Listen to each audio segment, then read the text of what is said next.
Shout out to Timur, my editor. Insert your information here, Timur.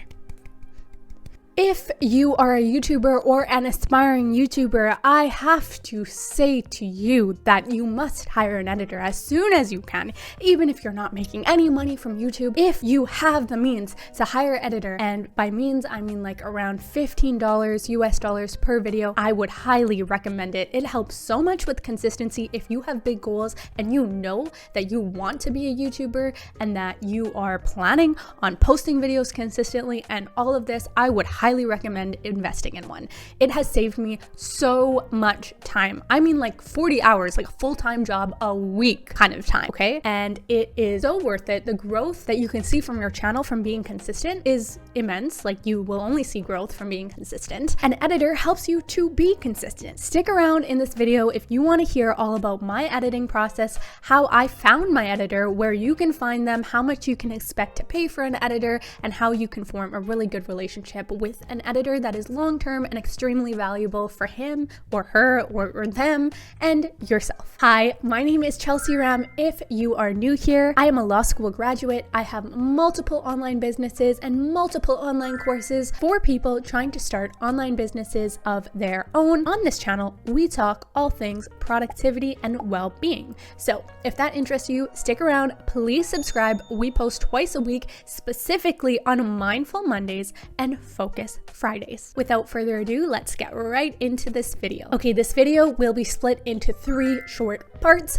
First part will be all about how I found my editor. Part 2 will be all about how much I charge and how much you should charge. And part 3 should be other things to keep in mind while you're in the hiring out for an editor process. Okay. Part 1, how did I find my editor? This is a question I get so much. I actually had this video inspired to me because subscribers kept commenting about my editing and about my editor and the fact that, you know, they wanted the information on this. So the way I found my editor is through Upwork, which is a freelancer platform. Upwork is just one of many freelancer platforms that are out there. There is also Fiverr, and there's a bunch of others, but the ones I'm most familiar with are Upwork and Fiverr. I feel really grateful that I have had online businesses for many years and I coach people because I'm very familiar to the space and was able to apply what I know onto YouTube business-wise, so it really helped.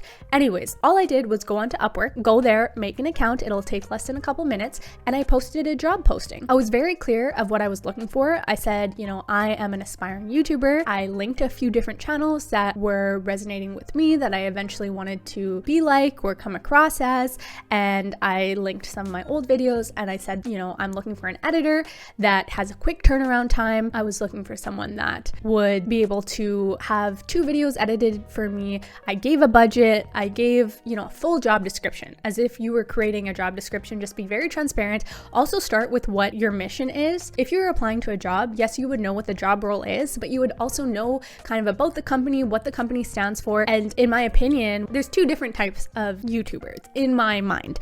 One is a content creator and they run a business because they create content and they need to have some structure. And then the other is a business owner who also creates content. In my opinion, I think that is me. Like, I really resonate with the entrepreneur life and I really like running businesses, and I create content because it's one aspect of the business that I really enjoy and that I want to retain as my own piece. Why am I bringing this up? Oh yes, because we're talking about mission statements. So if you already have a business or like a brand idea around your business, you share that mission statement within your job description. And if not, if you are just like a content creator at heart, you just want to be yourself, that is totally okay, but you need to put in the job description like how you what you stand for. Like you can say like, I'm a really positive, upbeat person. I talk only about, you know, well-being and mental health, and it's really like that is what I align with. The reason you need to put a mission statement or what you align with in the job description is because you want people to apply for the job that also resonate with that. Okay, so you put that in the job description, and in the job description I also make sure to ask for something specific specifically stated in the cover letter, you're going to get a lot of people applying for these jobs on these freelancer platforms. So it's really important to weed out the first round of people by just putting in the cover letter, like use the word tomato somewhere in your cover letter so that you know that someone has actually read the entire job description and has done the cover letter properly, rather than just it's copying and pasting and sending their cover letter to a bunch of different jobs that they don't even know what the details are. After I posted a job description, I hopped on short calls with all the people whose cover letters I liked. Just a quick 10-minute call. For me, I just do that to get their personality. I need to make sure that I actually like the person, that we jive, that they speak, good English. I think that's really important because you need to be able to communicate to them edits, and they need to, in my opinion, not only understand, but be intuitive enough to change the edits to how you want them right away. So I do that first interview, and then I will typically give a trial task. I'll film a video and give them the first 3 minutes of it, tell them how I want it edited, get them to edit it. After I do that, I cut it down further, and then I will ask them to edit the trial task based on the edits that I need done. I do not ever take the first round of edits and be like, oh, like that was not what I wanted at all, because they are editors. Like they need to hear what you want fixed, and then they will fix it. So I always do that second round of edits, and then really I hire based on, yes, their skill, but if someone has slightly more skill than someone else, but they're like almost the same, but then one person, like the person below, has a much better personality, we get along really well, they are very much in alignment with mindfulness, well-being, etc., then I hire them because they're going to be a better long-term fit, and because they resonate with me, I know that they're going to feel good about what they're doing and good about my mission, and they want me to grow and I want them to grow, and then it becomes a mutually beneficial relationship. So that's how I found someone to hire, and that's why I hired Timur, because he is awesome, speaks English, does the editing properly, is so intuitive, and really is in alignment with me and my goals. So thank you again, you're awesome. Okay, how much I charge. This is the juicy details that we're getting into. I pay my editor $15 US dollars, even though I'm in Canada, per video. Right now I'm posting 2 videos per month. I do hope to up that once I get monetized by YouTube, which will happen within this next week if it hasn't already happened by the time I'm posting this video. And yeah, that's pretty much it. That's because it fit into my budget and it kind of worked with him and his goals, but that is really affordable compared to, hiring an editor in Canada or the States or wherever you may be from. So that's a really big bonus of hiring an online editor. Okay, part 3 of this video, things to keep in mind. First things first, a lot of people hesitate on hiring their editor. Even I did at the start, because I'm not even good at editing, but I was like, no one really knows what I want. It's going to take me time to find someone quality, train them, and then what if they leave and things like that. And I'm someone that runs businesses, and I have multiple online employees and in-person employees, and I still had those hesitations. So I get where you're coming from, but if you can, I would recommend you do it right away. It's going to save you so much time in the long term, and yes, you'll pay out of pocket at the start. Even right now as I'm filming this, I am paying my editor out of pocket. This is not money I'm making from YouTube, but eventually you will become monetized because you are staying consistent and creating, really good content. Hopefully the editing is super good and you're giving high quality advice or making high quality content, and you can take that money, reinvest it in the editor, and then that becomes an asset where you can just make more and more content. You're growing and growing and growing.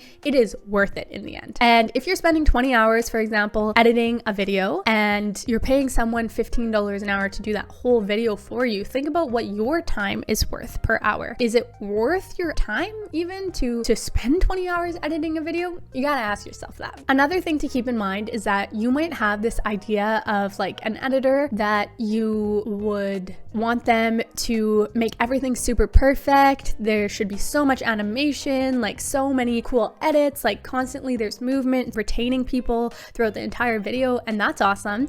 But that might not be feasible for you at the start. This is something that my current editor, kind of taught me. When I was first looking for an editor, I was showcasing channels like Abdal's and other people like that who have a lot of edits throughout their video, and especially their most recent ones, like consistently have edits to retain people, and there's a lot of b-roll and b-roll that he filmed, and like so many like new transitions and things like that. And there's nothing wrong with me getting that, but I did have to recognize that if I wanted that, it was going to be more expensive. And my current editor is skilled enough to do that for me, but it would be like over for 3 times the price. And right now, when I was hiring him, I had like less than 500 subscribers. It didn't make sense for me to pay him 3 times the price so that I had that type of edits because I wasn't getting that many views. What I was really paying for at that time was my time so that I could film and be consistent. And now that I've been consistent, I've been able to like literally quadruple my followers. And now maybe, you know, as my following grows, I can put more money into editing so that he can do higher quality editing for me.